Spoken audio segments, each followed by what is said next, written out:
భారతదేశ నిజమైన హీరో మన ప్రియమైన నాయకుడు ప్రధానమంత్రి నరేంద్ర మోదీతో భోజనం చేస్తామని AP deputy CM Pawan Kalyan X వేదికగా తెలిపారు. ఈ మేరకు డిప్యూటీ సీఎం పవన్ ఎక్స్లో ప్రధాని మోదీతో భోజనం చేస్తున్న ఫోటో షేర్ చేశారు. దేశం పట్ల మోదీకున్న ప్రేమ, నిబద్ధత ఎల్లప్పుడూ మనందరికీ స్ఫూర్తిదాయకమని పవన్ అన్నారు.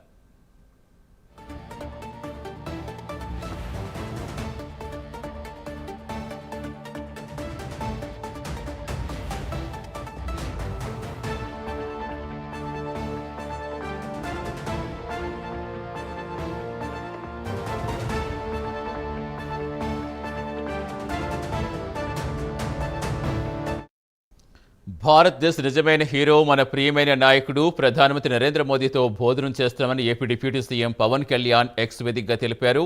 ఈ మేరకు డిప్యూటీ సీఎం పవన్ ఎక్స్లో ప్రధాని మోదీతో భోజనం చేస్తున్న ఫోటో షేర్ చేశారు. దేశం పట్ల మోదీకున్న ప్రేమ, నిబద్ధత ఎల్లప్పుడూ మనందరికీ స్ఫూర్తిదాయకమని పవన్ అన్నారు.